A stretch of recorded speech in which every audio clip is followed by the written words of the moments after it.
Olá, pessoal, boa noite. E hoje nós temos uma live especial onde eu vou entrevistar o Dr. Tiago Santos Hirose, endocrinologista. Ele já entrou aqui, ó, já está acenando para mim. Deixa eu ver se eu consigo colocar ele aqui na live já. Opa, pera aí. Olha aqui, ó, que eficiente. Vamos esperar o Dr. Tiago entrando aí. Voltou a chover em Belo Horizonte. E nós vamos falar sobre muita coisa legal. Boa noite, doutor Tiago. Boa noite, boa noite. Estão me ouvindo? Ouvindo? Som, Todo tá mundo beleza? tá vendo bem, tá ouvindo bem, aí dá um joinha, põe uns coraçõezinhos aí se tiver tudo legal. Todo mundo vendo bem, ouvindo bem. Todos ouvem? Ó, até a Ana Leonardo anda, viu só que legal? Acabei Oi, de ver. Ana. Tudo bom? Todo mundo tá ouvindo? Faz sinalzinho, pessoal. Ah, beleza. Então tá ok. Tá tudo ok. Eu tô te ouvindo também, tô te vendo bem, tá bem. tudo tranquilo. Perfeito. Aqui tá tranquilo também. Tudo pronto. Não, primeiro, Então, obrigado, né, pelo convite. Aliás, Uai. que honra. Que honra. Não, a honra é minha. A honra é Imagina. minha. Mas convidei o doutor Tiago, ele abriu um buraco lá, uma brechinha na agenda puxada que ele tem, porque ele dá aula, ele é médico, ele é pediatra, ele atende hospital, ele atende consultório, e a vida é corrida, né? Então, faz aí parte. Faz parte. vamos bater um papinho com a gente, porque tem muita gente que tem dúvida, e a gente precisa tirar essas dúvidas de uma forma mais lúdica, se for o caso, entendeu? Perfeito, Porque, perfeito. para não deixar dúvida, acho que o maior gargalo do tratamento de diabetes hoje é a educação. E se a gente não passar a educação corretamente, as pessoas acabam aprendendo errado, fazem errado e não adianta nada. Não é isso? Perfeito. Então, para quem não me conhece, ainda está me seguindo aí, que às vezes tem alguns seguidores do Dr. Tiago, eu sou a Mônica Lenzi, eu sou farmacêutica, eu sou educadora em diabetes, tenho quase 15 anos de estrada trabalhando com diabetes. Das férias, viu? Ó, das férias. Assim eu vou ficar com vergonha. O doutor Tiago chegou em casa correndo, tomou banho, passou perfume, fala sério. Deu um cheiro nas pequenas aí, né? Elas vão liberar, vai. Eu vejo elas no fim de semana, mas a gente se vira. Mas tá bom. Tá certo. Mas eu gostaria que você se apresentasse aí pra gente primeiro, pra gente começar esse nosso bate-papo. Bom, para quem não me conhece, eu sou Tiago Santos Hirose, eu sou pediatra de formação, endocrinologista pediátrico, que, aliás, já vale o esclarecimento que tem uma dúvida sempre geral. Pô, mas pediatra tem especialidade? Pode ser endocrinologista? Pode, entendeu? Pode ser ortopedista também, né? Criança também quebra perna. Pode. Existem especialidades. Dentro da pediatria tem endocrinologista pediátrico. Então, eu sou pediatra de formação, né? Atendo em Ribeirão Preto, também atendo em Uberaba, e eu dou aula de endocrinologia na Universidade de Estácio aqui de Ribeirão Preto, que inclusive o tema da aula de hoje foi justamente o que a gente vai falar hoje. Até inclusive. E, aliás, mais uma coisa, aluno da Mônica no Diabetes Expert. Diabetes Expert. É meu aluno lá no meu curso online, que quem ficar até o final vai ter uma surpresa hoje, hein? Então tem que assistir até o final, vai ter uma surpresa aqui nessa nossa live. Tá certo? Maravilha. Primeira coisa, eu como farmacêutica, atendia muitos recém-diagnosticados, né? Às vezes saíam do hospital, estavam internados, chegavam lá. Eu tinha um relacionamento muito legal com os endocrinopediatras lá em Blumenau, quando eu tinha farmácia, e eles já me ligavam, tá chegando aí um paciente meu, ficou internado, foi assim, assado, tem que aplicar insulina natal, fazer teste de glicose, faz um testezinho e liga para a gente ver o que a gente vai fazer, né? Então, aí, muitos pais chegam chorando. O que eu fiz de errado? Será que meu filho comeu muito doce? Então, deixa aí agora. Exatamente. Aliás, esse apoio aqui em Ribeirão Preto, graças a Deus, a gente tem um pessoal bom aqui. Eu tenho um contato muito grande com a Fabiana, daqui de Ribeirão Preto. Ela dá uma ajuda enorme nesse sentido. Não sei se ela está assistindo ou não, mas em todo caso, um beijo para ela. Eu falei com ela hoje também. E agora, essa questão da aflição dos pais, eu também sou pai de duas, né? O pessoal tem aflição, o sentimento de culpa porque o filho tem diabetes. E acho que é uma coisa que a gente tem que tirar da cabeça. Tem coisas na vida que a natureza não tem jeito. O ser humano quer dominar o mundo. Até hoje a gente discutiu um pouco lá na faculdade na parte médica. O médico quer dominar o mundo, quer dominar a doença. E às vezes não tem jeito. Entendeu? A gente quer salvar tudo, nem tudo é capaz. Isso vale mesmo para o diabetes. Então, a culpa não é do doce, não é do pai, da mãe. Tipo 1 é porque o corpo quis que fosse assim, entendeu? Que é uma doença autoimune, né? Doença autoimune. E o pessoal ainda tem um preconceito que acha que a culpa é por ter comido muito açúcar, muito doce. E não tem nada a ver isso. Entende? Só explica pra gente o que é uma doença autoimune para o pessoal entender melhor isso aí. Então, doença autoimune, pessoal, para vocês entenderem, é como a gente tem aquelas células de defesa chamadas anticorpos que atacam as impurezas, as coisas que atacam o nosso corpo. Só que numa doença autoimune, você produz anticorpo que ataca o teu próprio órgão. No caso, no diabetes tipo 1, vai atacar o pâncreas. No hipotireoidismo, que tem a tireoidite de Hashimoto, vai atacar a tireoide, por aí vai. Esse é o problema. E uma outra dúvida que rola muito é quem tem diabetes tipo 1, que já é uma doença autoimune, ela pode desenvolver outras doenças autoimunes também? Sim, sim. Todo paciente com doença autoimune, seja qual ela for, pode desenvolver outra junto. Tanto que a gente rastreia. No diabetes tipo 1, a gente rastreia tireoide, doença celíaca, que é uma doença autoimune que ataca o intestino, mas sim, pode acontecer, sim. A gente vê aí que, eu posso estar falando errado aqui, me corrija, sim. Mas cerca de 7% das pessoas que têm diabetes tipo 1 têm doença celíaca também. Seria isso? Eu acho que a proporção é por volta de mais ou menos isso, né? De hipotireoidismo é um pouquinho maior, não lembro de cabeça, mas é maior no hipotireoidismo. É mais frequente. E o lúpus? Quem tem diabetes tipo 1 pode ter a chance de desenvolver lúpus? Qualquer doença autoimune. Qualquer doença autoimune você pode entrar no pacote. É menor, porque assim, lúpus já é uma doença mais rara, mas tem. Entendeu? Pode. Tem uma pergunta aqui, ó, da Daniela Oliveira de Lemos. DM2 é autoimune também? Ótima pergunta. Responde, eu vou deixar para o doutor Tiago responder. Seguinte, é importante a gente lembrar uma coisa. O nome é diabetes mellitus, tanto tipo 1 e tipo 2, só que são tipos, ou seja, são doenças diferentes. Tipo 1 é doença autoimune, tipo 2 é outra coisa. É porque tem uma resistência insulínica por causa de obesidade, ou se uma pessoa extremamente idosa, ela deixa de produzir insulina, mas é por causa do tempo, né, da idade dela, mas não por doença autoimune, são completamente diferentes. Entendi. Então, a diferença, né, que eu sempre costumo falar com as pessoas quando eu dou palestra, é a diferença de diabetes tipo 1 e diabetes tipo 2, diabetes tipo 2, tipo 1, desculpa, tem presença de autoanticorpo, que é o anticorpo que vai lá, não reconhece mais as células beta do pâncreas e destrói as células beta. E quem tem diabetes tipo 2 não tem presença de autoanticorpo. Então, é um exame diferenciado. Quais são os exames que a gente tem que fazer? Anti-GAD? Que mais? Anti-insulina? Anti-GAD, anti-ilhota, anti-insulina, tem o antitransportador de zinco. Os 3 principais é anti-GAD, anti-ilhota e anti-insulina. E vale uma observação. Não é tão comum, mas pode acontecer diabetes tipo 1, mesmo com os anticorpos negativos, que a gente classifica entre 1A e 1B. Por incrível que pareça, pode acontecer. Não é tão comum, mas pode acontecer isso daí também.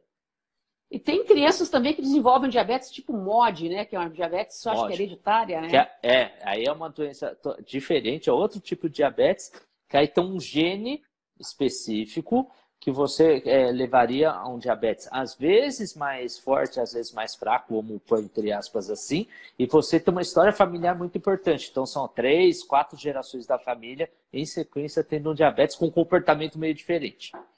Semana passada eu ia falar sobre LADA. Mas acontece que a Claro conseguiu me deixar sem internet a semana inteira, praticamente. Então, por favor, fale. Aproveite. Aproveite o gancho. Porque LADA é um diabetes, né? LADA é a sigla em inglês, LADA, diabetes autoimune latente no adulto, não é isso? Isso. Ou seja, tem presença de autoanticorpo também, não é isso? É como se fosse um diabetes tipo 1, mas que não desenvolve em crianças e adolescentes e sim na fase adulta já. Tô certo ou tô errado? Perfeito, perfeitamente. É mais na vida adulta. Um comportamento parecido com o tipo 1, só que é mais na vida adulta, exatamente. Só que pode começar devagar também. Pode começar tendo alterações de glicemia, tratamento com medicação oral, e depois de alguns meses, 1 ano, por exemplo, aí que desencadeia. Tem que usar insulina, é isso? Então a diferença está aí. Exatamente, é um comportamento diferente. Às vezes, o desafio diagnóstico, às vezes, tem quadros que a maioria é clássico de diabetes tipo 1, que, aliás, sintomas, importantíssimo a gente recordar aqui. Sim. Então, todo paciente diabético, eu estou falando isso porque hoje eu dei aula justamente disso para os alunos. Então tá fresquinho, está com tudo na cabeça. E o pessoal bateu muito cabeça ainda com o diagnóstico de diabetes. Então, urinando muito, tomando muita água, comendo que nem um condenado, perdendo peso, dor na barriga, até que prova o contrário, diabetes. Exame da a glicosimetria, a pontinha de dedo que a gente tanto fala. Pois é obrigatório hoje o PA fazer ponta de dedo? Sim, eu acho obrigatório, é necessário, é um exame tranquilo, barato de fazer, e o pessoal esquece. Hoje mesmo, até nem pus a foto ainda, a gente fez uma simulação de um atendimento de cetoacidose diabética, e os alunos esqueceram, eles demoraram para dar o gancho do destro. Sim, e é tão simples e rápido, né? E a gente passa o caso, então funciona assim, a gente passa o caso para eles e eles vão atendendo, e a gente vai passando as informações. Dependendo do que ele responder, a gente piora ou melhora o paciente. Inclusive, tem até monitor tudo. A gente passei para morrer ali. É real, porque a gente cria uma situação real justamente e aí a gente faz uma discussão depois, entendeu? Mas o pessoal ainda bate cabeça nisso. Uma das perguntas que as pessoas fizeram durante aí esses dias que a gente estava falando sobre, divulgando a live, né, é a questão da fase da lua de mel. Explica aí o que é a lua de mel para quem tem diabetes tipo 1. Seguinte, lua de mel é aquela fase que tá tudo lindo, maravilhoso. Vamos pôr entre aspas assim. Lua de mel. Verdade, lua de mel, Na verdade, funciona da seguinte forma. Quando no diabetes tipo 1 especificamente, quando você abre o quadro de diabetes, a gente tem que lembrar que a insulina é produzida na célula beta do pâncreas. Tá? E quando você abre o quadro de diabetes, você tem uma destruição não 100%, é de 80% a 90%. Ok? E o que acontece? Ela virou a câmera. É só virar. É só inverter. Já virei. Não, eu estava querendo fazer outra coisa. É que tem algumas perguntas aqui, já no quadradinho aqui, eu estava querendo ver o que era. Ela está emocionada com o Atlético Mineiro dela, coitada. Faz parte. Então é o seguinte, você tem uma destruição de 80% a 90% das células do beta do pâncreas. Então não é 100%. O que acontece? Você abre para a diabetes, a glicemia aumenta, você precisa de insulina, só que numa dose menor, porque você ainda tem uma produção residual própria. Então, a dose que você precisa de insulina é menor. Isso, com o tempo, tende a diminuir. Mas isso varia. Isso é de paciente para paciente. Não dá para saber. Isso pode demorar 3 meses, 6 meses, 1 ano? Anos, tanto faz. E há anos. Isso varia de paciente para paciente e dose também varia. Isso aí não dá para saber. Isso só o controle. Eu sempre falo, o tratamento é individualizado. Inclusive, totalmente. Totalmente individualizado. Não tem 2 mais 2 igual a 4 em diabetes. Não tem, isso não existe. Cada um é cada um e pronto, acabou. E eu fico vendo muito assim, mas eu fui no médico com meu filho e ele aumentou a dose de insulina. Mas a mãe não percebe que ele aumentou de peso, ele aumentou a altura, ele está desenvolvendo. E isso faz parte do show, fala sério. É importante. A gente tem que tomar cuidado, falar aumentou a dose de insulina porque piorou. Não necessariamente. É ajuste. Ajuste. Titulação de dose. A gente ajusta pelo peso, se a paciente está na puberdade ou não. Puberdade é um grande vilão da glicemia, porque os hormônios da puberdade aumentam muito a glicemia, dá uma certa resistência insulínica, entendeu? Meninas, então, sofrem mais que os meninos, né? Vamos falar sério. Pois é. Tem uma pergunta que já está rolando aqui umas 4 vezes. Qual é o nível adequado de insulina no organismo? A insulina que a gente dá basal, não considerando diabético. Eu não entendi direito a pergunta. Até se puder também não entendi, não. Qual o nível? Uma pessoa que não tem diabetes, qual a quantidade de insulina que ela tem que ter no corpo? Seria se não for, então, se for isso, se for nesse sentido, tem um intervalo, tá? Depende de faixa etária e sexo. Isso, lá, respondeu o que é isso. Tá. Aí, assim, depende de faixa etária e sexo, mas normalmente, acho que é mais fácil gravar de outra forma. Normalmente, quando a gente dosa insulina, dosar hormônio é difícil. Insulina também é complicado. Se você dosa insulina, geralmente acima de 15, já é um ponto de corte que a gente fala que tá aumentado. Mas isso varia de pessoa para pessoa, varia de peso, varia dependendo da altura também. Não tem um valor correto, mas um 15 já é certeza que está aumentado. Uhum. Tem aqui, ó, acho que é Bahia, Silva. Boa noite, doutor. Meu sobrinho tem diabetes, ama açaí, porém minha irmã tem medo de deixar ele comer. Minha pergunta é, diabéticos podem comer açaí? Pode. Não tem proibição. Não vai comer 1 quilo de açaí, né? Gente, é uma coisa que é importante. Isso aí já é uma grande confusão. Uma coisa está proibido de comer. Outra coisa coma com cuidado. Nós mesmos, eu falei isso em aula hoje. Eu falei hoje isso para os alunos. Nós mesmos, vamos pensar, eu, a Mônica, todo mundo que está assistindo a gente, nós temos que tomar cuidado com a alimentação. É qualquer um de nós. Qual que é a diferença do diabético? Que a glicemia dele aumenta. Então, tomar cuidado na alimentação é geral, não é só para diabetes. Entende? Então, comer açaí, pode. Não pode exagerar. Vai no aniversário, um diabético pode comer um bolo? Pode, não exagera. Pode comer um brigadeiro? Pode. Faz contagem de carboidrato? Contagem de carboidrato, que depois a gente pode explicar, que às vezes o pessoal não... Entendeu? Isso que é importante. Uhum. É isso que é importante. Então, eu tô vendo umas perguntas ótimas aqui, que eu tô adorando as perguntas. Pode ler, aí vai respondendo, se for o caso. Aliás, tem uma... até eu não pulei de cima, tô vendo a Carla, que já veio mais de uma vez, se tomar vitamina D ajuda na reserva do pâncreas, mito ou verdade? Esse é um assunto ainda controverso, tá? Na literatura. Alguns falam que não, outros sim. Parece que a vitamina D pode ajudar em autoimunidade, mas se você perguntar assim, o quanto isso ajuda em diabetes, isso não dá para ainda explicar. Eu acho que alguma hora vai sair alguma coisa. Sinceramente, eu acho que alguma coisa vai sair alguma hora. Mas hoje, se você me perguntar, hoje tem alguma coisa definida, ainda não. Mas assim, vários trabalhos falando de vitamina D. Existem estudos, mas ainda não tem nada... Existem estudos. Protocolado. Tá? Aliás, isso é uma coisa importante, que isso gera uma outra confusão que a gente vê em rede social, quando entra um medicamento novo, tudo. Gente, uma coisa que vocês têm que entender todo medicamento, quando é lançado, isso foi estudado em laboratório, em animais e seres humanos. Isso depende de ética, depende de um monte de coisa. Não é tão simples. Vamos lançar e vamos usar. Isso aí, vamos ver o que vai dar para a galera lá. Não é assim que funciona.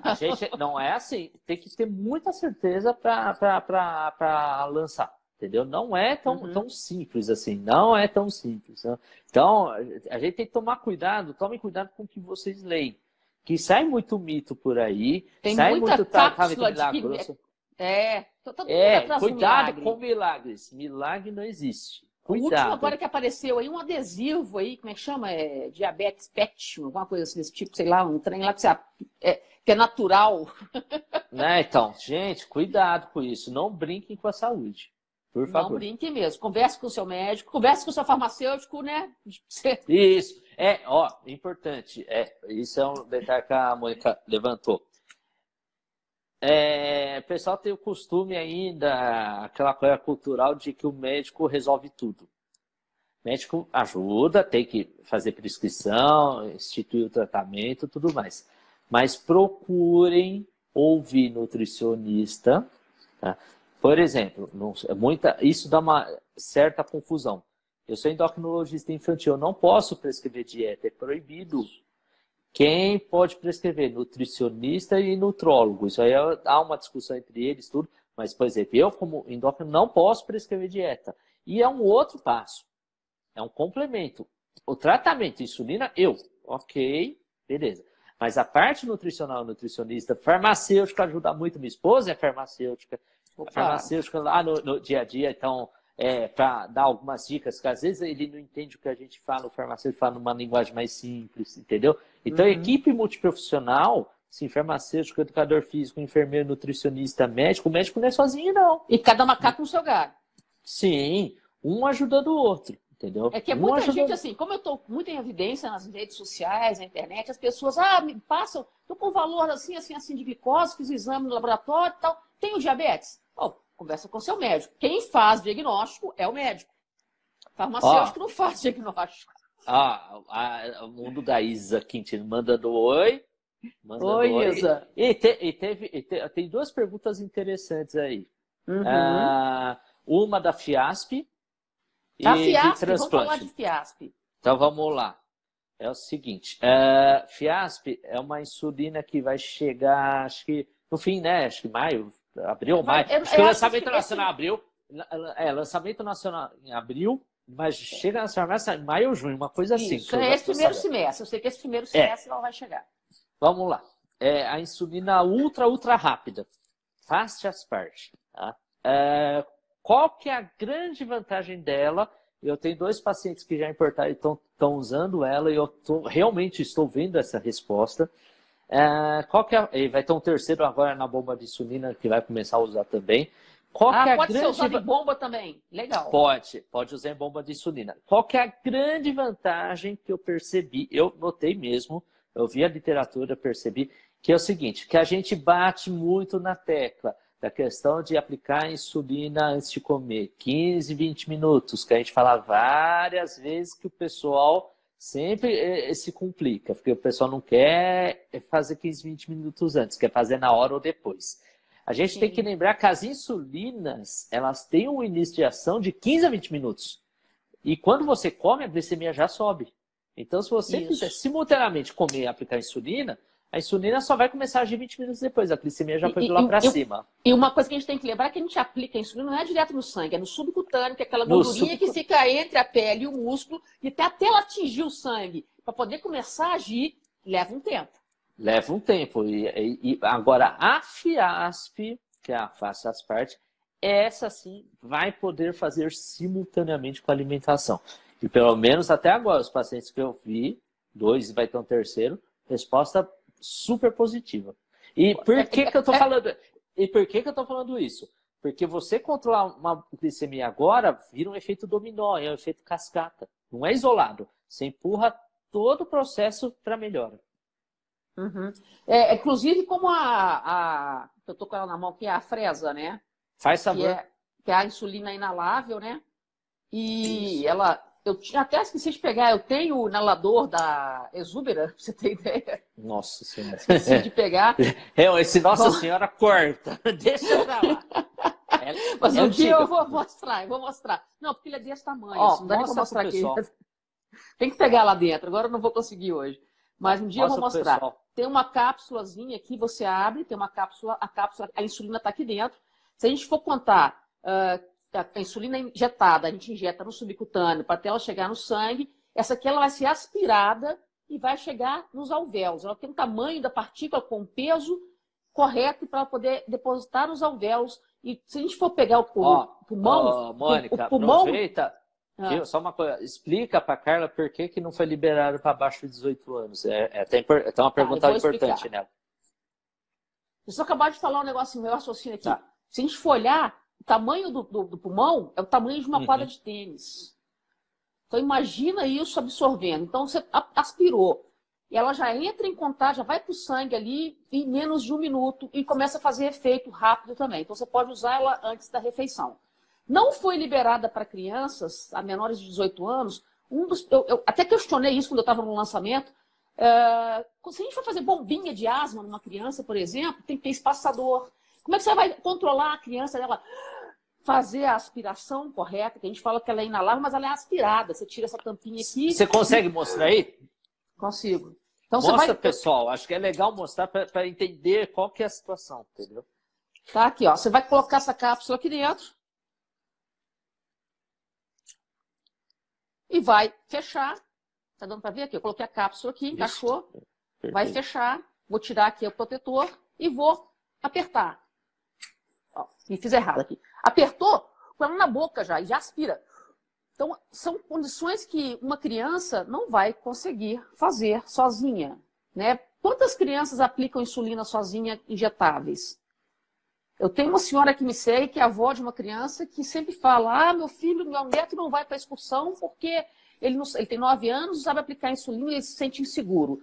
Mas a gente tem que dar autonomia para as pessoas. Um inalador desse, um inalador de asma, um inalador a gente não consegue controlar. A gente tem que fazer para a criança. Por isso que aqueles inaladores para doenças respiratórias, eles vêm com outras particularidades, né? uns artifícios assim, que para que ele possa sair dali. E tem que ter toda uma força correta para aspirar, para essa partícula que está aqui dentro depositar no alvéolo. Senão não vai funcionar. Tá? Perfeito, perfeito. Do transplante, né? Do transplante. Transplante celular-tronco, nenhuma novidade, por enquanto só acima de 18 anos, com 6 semanas de diagnóstico sem cetacidose diabética, e depois aí tem outros critérios que aí o pessoal vai decidir. Tem que lembrar, transplante celular-tronco é uma quimioterapia pesada. O pessoal ainda não tem noção. Então, é um tratamento extremamente agressivo. Por isso que não é liberado para crianças e adolescentes. Se você pega uma gripe, você deixa pode ter ir a óbito por causa de uma gripe. Porque você destrói todo o sistema imunitário, não é isso? É assim que funciona? Sim, exatamente. E tem uma pergunta, até para você responder, se a inalável não prejudica a função pulmonar. Tem que fazer testes de função pulmonares periodicamente, por isso que você não pode chegar na farmácia, comprar e usar. Você tem que conversar com o seu médico. Quem é fumante não pode usar. Quem tem doença obstrutiva pulmonar também não pode usar, crônica não pode usar. Quem parou de fumar há 6 meses não pode usar. Tá? Então, tudo isso, tem vários critérios que têm que ser seguidos. E quem vai fazer isso? O seu médico. Então, converse com o seu médico se você pode usar ou não. Da mesma maneira como tem a cirurgia metabólica hoje, e as pessoas, eu posso fazer? Só seu médico te analisando vai saber se você pode fazer ou não. Perfeito. Sabe mais pergunta? Eu estava aproveitando e lendo. Então... Quem tem asma não pode usar também. Verdade. Por exemplo, transplante de pâncreas. O transplante de pâncreas. Transplante de pâncreas é usado em situações determinadas, principalmente um transplante duplo, pâncreas e rim. Então, geralmente aquele diabético que já tem insuficiência renal, hemodiálise, e nesses casos até tem uma indicação para transplante duplo, pâncreas e rim. Tá? Então, a principal indicação, não lembro se tem mais alguma, mas agora, principal, eu tenho uma paciente que está com essa indicação. Agora, o paciente tem que lembrar, e a família do paciente tem que lembrar, que ele não vai deixar só de aplicar insulina diariamente, ele vai fazer uso de uma série de medicações para evitar o quê? A rejeição do transplante. Ele está colocando um órgão dentro dele que não é dele, que esse corpo, ele já tem um problema autoimune, uma doença autoimune, por exemplo, que é o diabetes tipo 1. Perfeito. E aí pode ter uma rejeição desse transplante. Perfeito. Uma outra pergunta, se queimação pode ser sinal de diabetes. Depende. Ele por si só, não. Agora, se você tem um diabetes de longa data, mal controlado, vai uns 5, 10 anos, que você não controla bem a glicemia, aí pode ser sintoma de complicação do diabetes. Não o diabetes em si, mas complicação do diabetes. Tá? Pode ser uma complicação, uma neuropatia, por exemplo. Né? Neuropatia, exatamente. Comentário sobre vacina de diabetes. Não, por enquanto nenhuma, nada oficial. Vacina para cura de diabetes não tem. Não, ainda não. Tem uma pergunta aqui muito legal também, aqui, ó. Qual o papel do cigarro na resistência à insulina? Muito bom. A resistência insulínica está muito associado, principalmente à gordurinha na barriga. Aquela barriguinha, né, de chope. Tá? Aquela de chope picanha, né? Chope picanha. E o cigarro pode colaborar nisso daí. A gordura abdominal, a gordura na barriga, ela pode desencadear um processo de inflamação, por incrível que pareça, tá? Só que você não usa anti-inflamatório para tratar.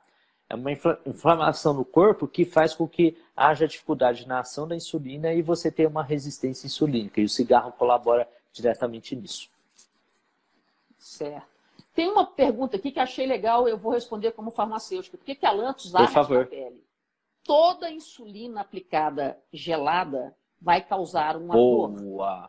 Boa. E toda a insulina, você pode deixar ela fora da geladeira, desde que não ultrapasse 30 graus. E o tempo que você pode deixar ela fora da geladeira depende da insulina. Você tem que pegar a bula e ler. Pode variar de 4 semanas até 8 semanas. Então, tem insulinas que pode ficar 8 semanas fora da geladeira, tem insulinas que podem ficar 4 semanas. Sobrou aquela insulina, marcou, tem que marcar no rótulo dela quando você abriu. Marca ali no rótulo. Abriu dia 1º de fevereiro. Ela pode ficar 4 semanas. Deu as 4 semanas, sobrou, joga fora, porque ela vai perder ação. A gente está falando de proteína. Eu gosto muito de comparar a insulina com o ovo. O ovo também é uma proteína. O ovo é uma proteína. Se eu pegar um ovo e bater em neve, por exemplo, né, a clara do ovo em neve, eu consigo virar a bacia de cabeça para baixo e ninguém vai, ela não vai cair. Né? Ou seja, vai desnaturar a proteína. A proteína vai mudar a sua estrutura. São estruturas grandes, tridimensionais. Então muda a estrutura. No ovo a gente vê, na insulina a gente não vê. O que acontece na insulina é que ela perde efeito. Perfeito, excelente. Uma pergunta boa aqui, porque o corticoide também influi bastante na absorção de insulina. Na verdade, o corticoide ele é hiperglicemia. Não é na absorção. Entendeu? Exatamente, não é na absorção. Pelo contrário. Ele aumenta a glicemia diretamente, não é nem a absorção, entendeu? Pode dificultar um pouco, mas o efeito principal é o aumento da glicemia propriamente dita. Tanto que existe um diabetes chamado diabetes medicamentosa. Então, o uso crônico de corticoide, você pode ter um diabetes por causa do medicamento. Quando você tira, melhora. E tem algumas doenças que você tem que tratar com corticoide, né? Pois é. Inclusive, transplante também, a carga de corticoide é muito alta para evitar. Corticoide serve para tudo. Lava, passa, cozinha, só não baixa das crianças, não é isso? Perfeito. Perfeito. Eu atendia muitos os pacientes do Hospital Santa Isabel, em Blumenau, que eram transplantados de fígado ou de rim. E esses pacientes saíam insulinizados do hospital, por quê? Porque eles recebiam uma carga de corticoide para evitar a rejeição do transplante muito grande. Então, para proteger a função de célula beta. Então, eles tinham que fazer controle 3 vezes por dia e saíam insulinizados muitas vezes. E a partir do momento que vai diminuindo a quantidade, a carga de corticoide, você pode tirar a insulina ali, né? Olha, tem aluno meu assistindo, Otávio. Vou encontrar ele amanhã. Otávio, eu quero ver se responder as coisas que a gente está falando aqui. Você não inventa moda não, rapaz. Não faço pergunta de livre agora, não.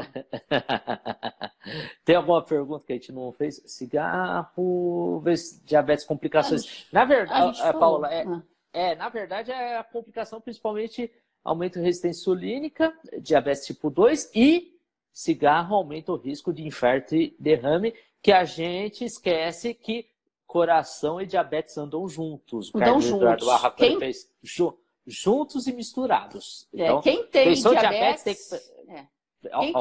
tem 2 vezes mais chance de ter um infarto ou um AVC. O que mais mata, diabetes não mata, que eu gosto de falar. O que mata são as complicações que vêm junto com o presente grego, né? Então, que vem as complicações.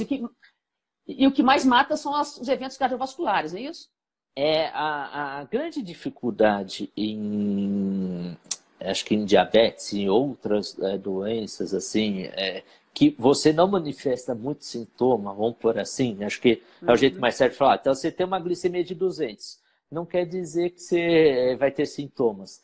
Acho que a grande dificuldade é porque todo ser humano acha que doença tem que ter sintoma. O fato de não ter sintoma está tudo certo. E isso você vai postergando, vai postergando, vai postergando. Eu falo para todo mundo, o que eu brinco muito no consultório, eu falo o seguinte: qual que é o real objetivo do diabetes? Não é a glicemia de 100. Eu quero que você não tenha complicação. Se você morrer com 150 anos sem nenhuma complicação do diabetes, você cumpriu a sua missão na Terra. É isso. Então explica pra gente um pouquinho esse novo consenso que foi a partir do ano passado sobre o tempo no alvo. Muito bom. Isso é uma ótima pergunta. Que é uma grande, a principal confusão que o pessoal faz, que diabetes tem que ter a glicemia de 100, e não é nada disso, tá? Vamos lá. A glicemia de todo mundo muda. A minha, da Mônica, da Carla, que está fazendo uma pergunta boa, é bom a gente anotar essa pergunta. Então, a glicemia de todo mundo varia. Todos variam a glicemia. Se você colocar um sensor de glicemia 24 horas, eu já pus, varia. Eu também já pus.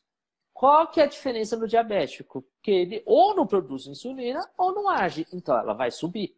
Entende? Então, o objetivo da glicemia não é o 100.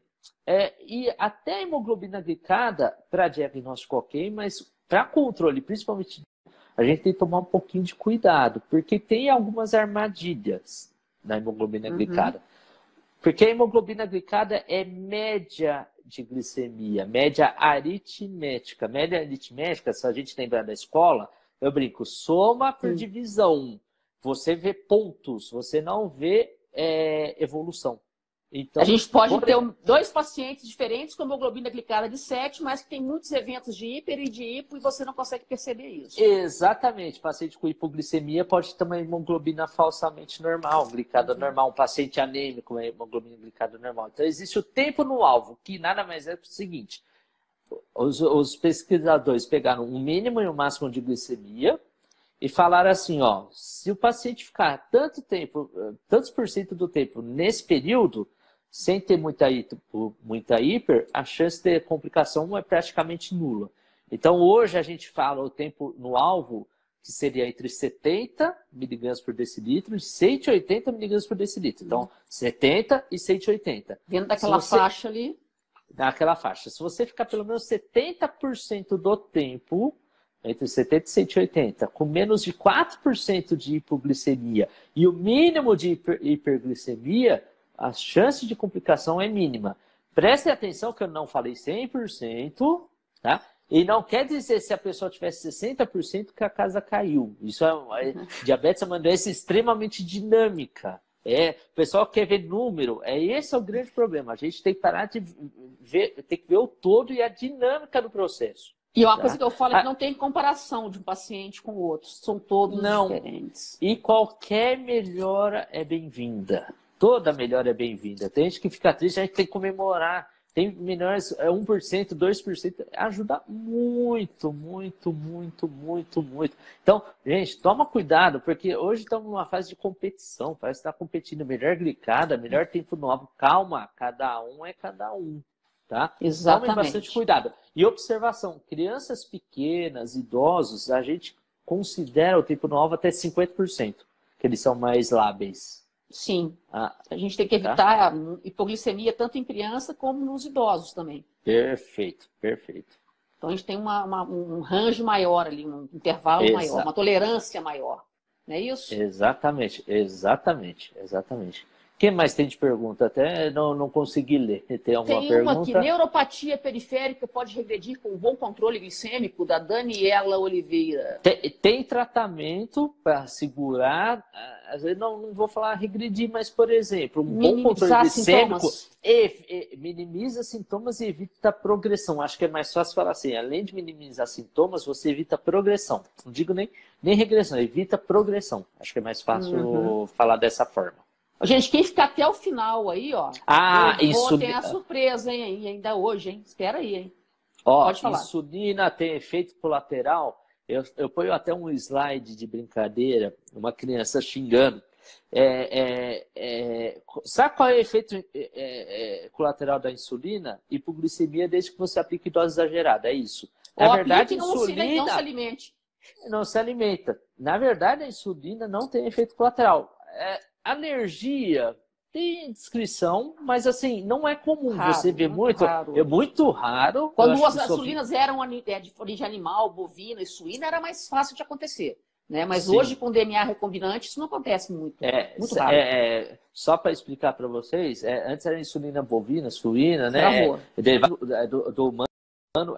Travou aí. Aqui tá ok. Tá ok? Agora deu. Beleza. Tá. Insulina bovina, suína, humana, ela tem maior poder de alergênico. Então, o que é insulina análoga? São insulinas que são produzidas em laboratório, com tecnologia de DNA recombinante que se fala. Então, a chance de rejeição de alergia é menor. É isso.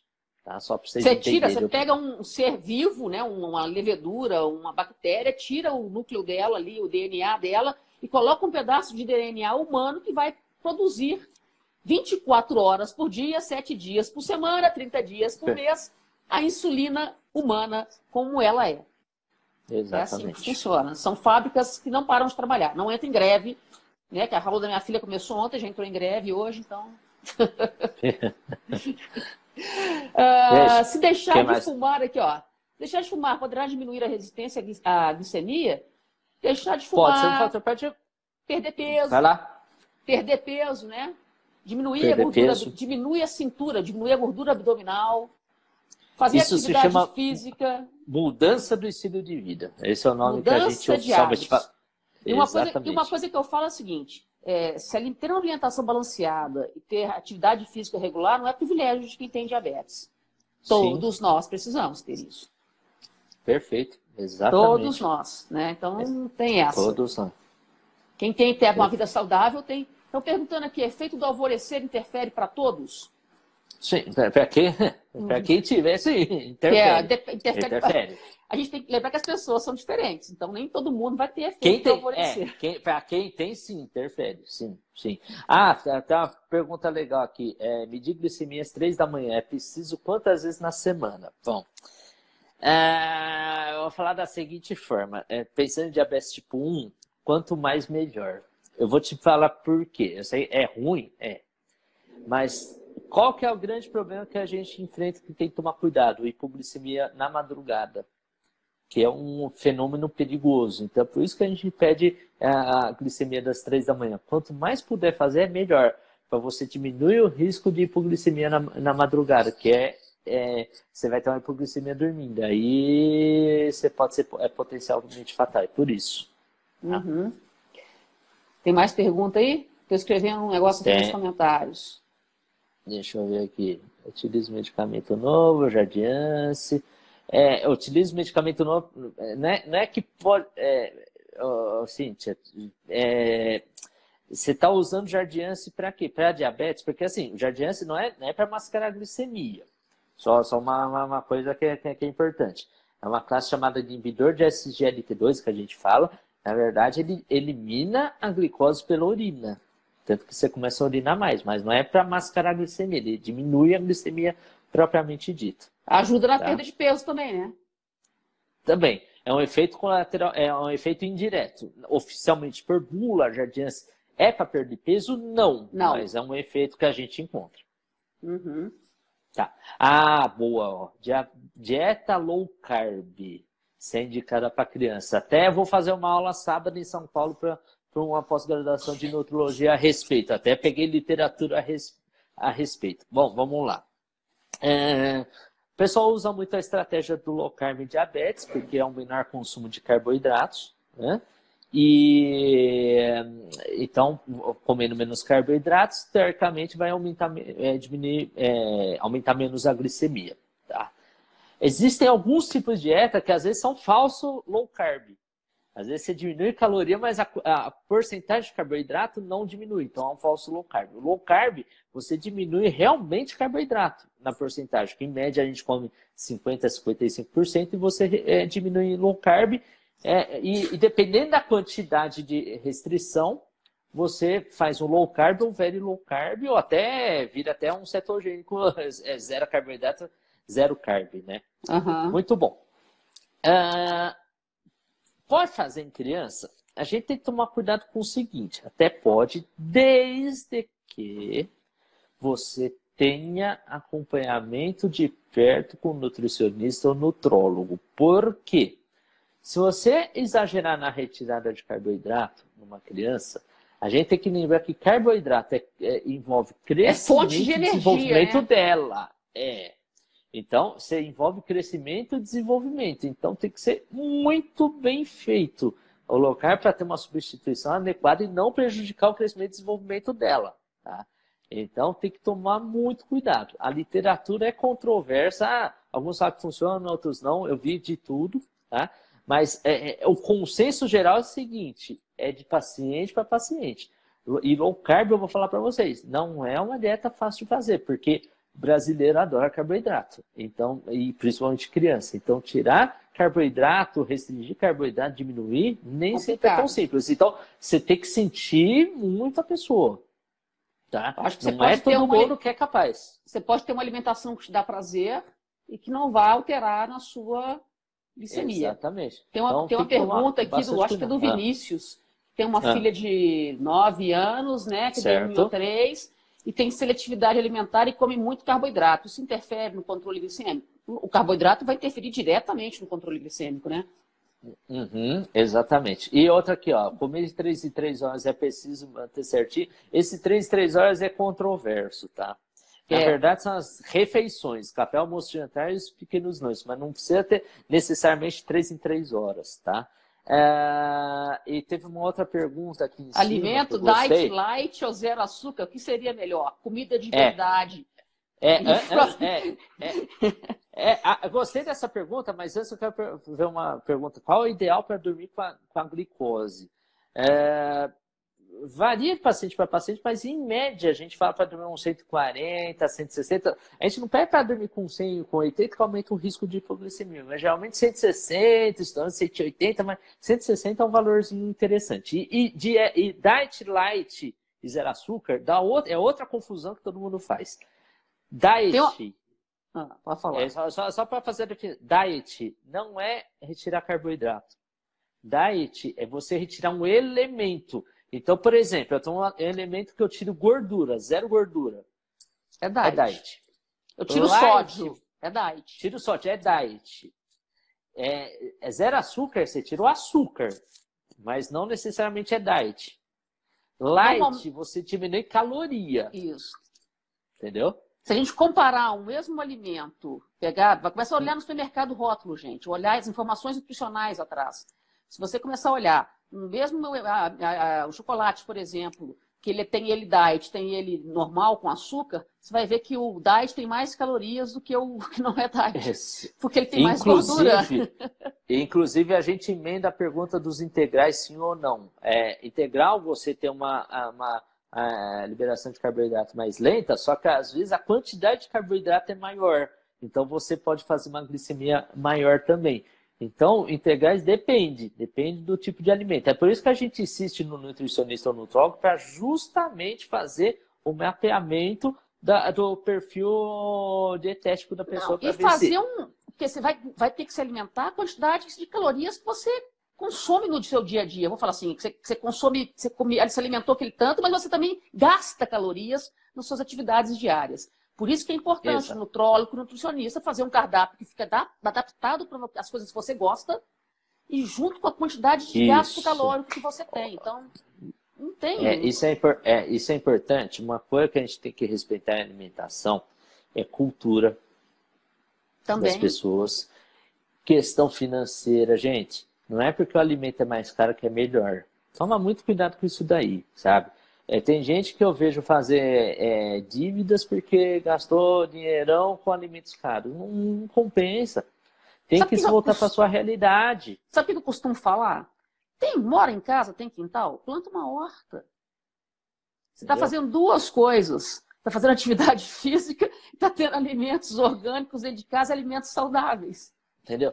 E qual que é o melhor tratamento? Qual que é o melhor tratamento? O que você se adaptar. Eu falo para os meus pacientes, o que você pedir para mim, eu vou fazer. Entendeu?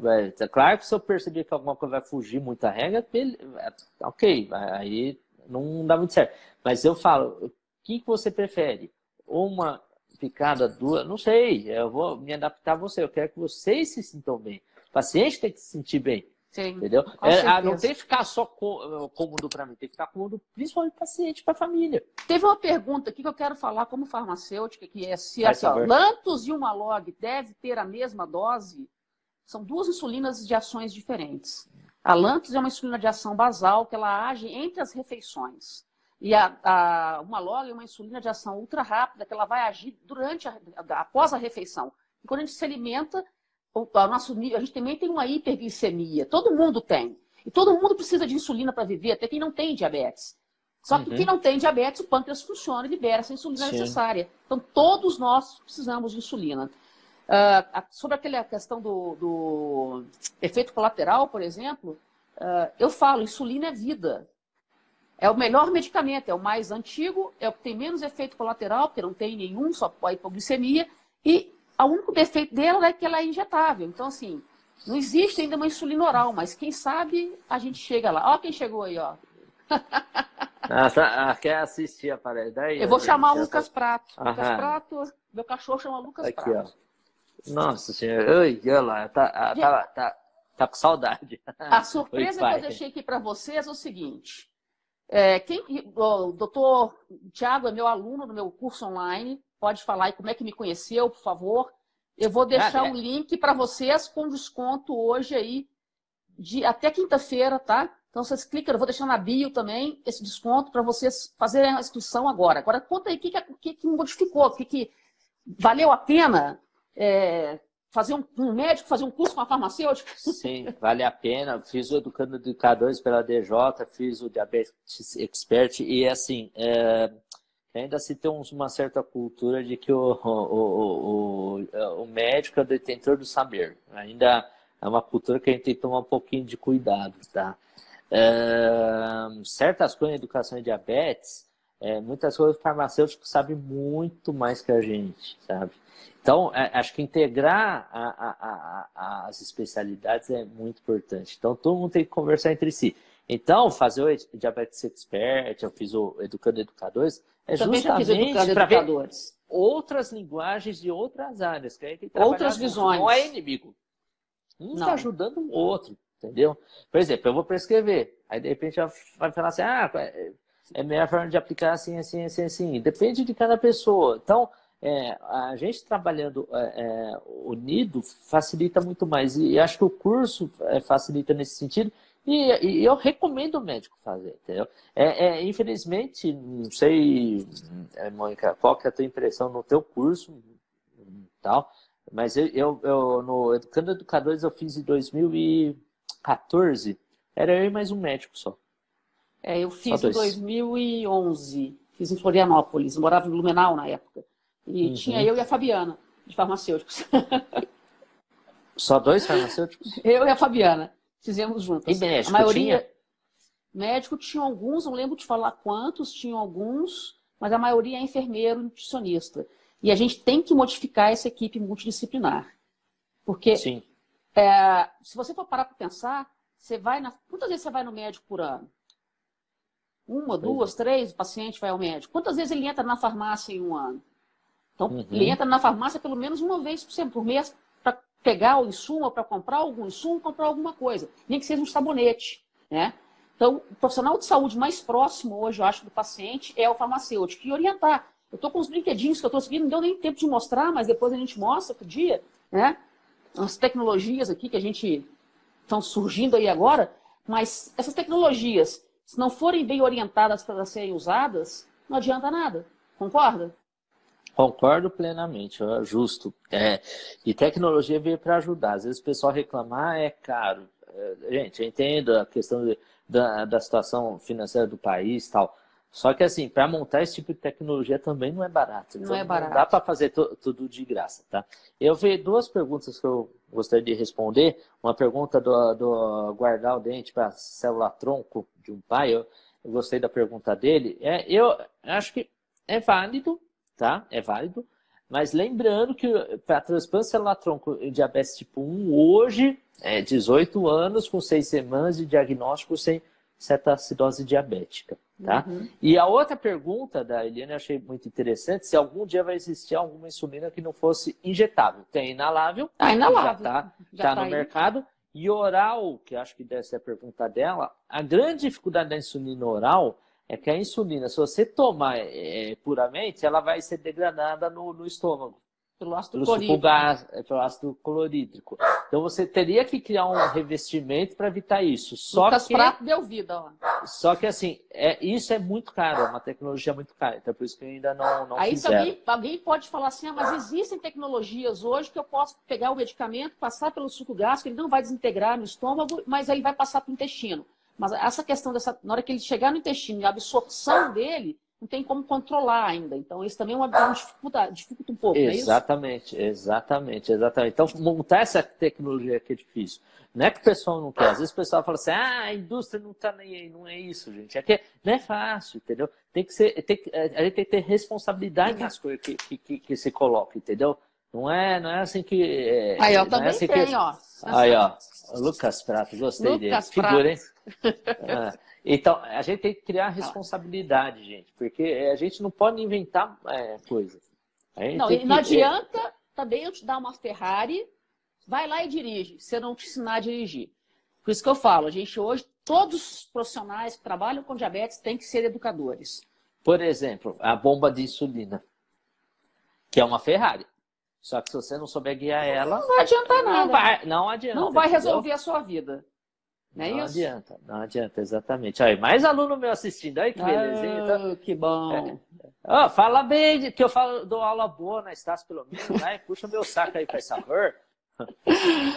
Quero aumento. Já vai dando 1 hora aí, vamos ficando por aqui. Nossa, você já? Chegou cansado, já tem. Depois a gente outro dia a gente bate. Eu vou falando, vou esquecendo. Pessoal, tem aí nos comentários o link, e eu vou deixar na bio agora, dessa live aqui, o link com desconto de R$800 para quem comprar até quinta-feira, tá certo? O valor do curso é R$1.497, eu estou fazendo por R$697, você pode parcelar no cartão de crédito em até 12 vezes. Você pode usar mais de um cartão de crédito, então pega o cartão de crédito da mãe, do pai, do avô, da mulher, do que você quiser, do cachorro, e vai lá. E não perca essa oportunidade. Ei, Lucas Prato! Tá certo? Beijo no coração de vocês, gente, e muito obrigada novamente. Meu Instagram é esse dr.irose. Fique à vontade para seguir, mandar pergunta. Aliás, Mônica, antes de mais nada, prazerzaço falar com você. Eu tenho dívida com ela. Veio a BH. Eu fui dar uma aula em BH e cometi um ato falho com ela, né? Mas se Deus quiser, não quis pagar o cafezinho, fala sério, vai. É sempre assim, né? O pão de queijo. Pão de queijo, Gente, agradeço muito a audiência, adorei as perguntas. Desculpe se foi tanta pergunta, mandem depois e estou à disposição se vocês precisarem. Tem uma brecha no horário do Dr. Thiago. Vamos fazer de novo. Quero fazer de novo. Foi bem legal. Estou assumindo o compromisso. Tá bom? Tá joia. Beijo no coração. Vai lá agora. diabetesvocê.com.br/DX promo. Você vai ter esse desconto. Entra lá agora. Tá bom? Até. Tchau. Obrigada. Valeu.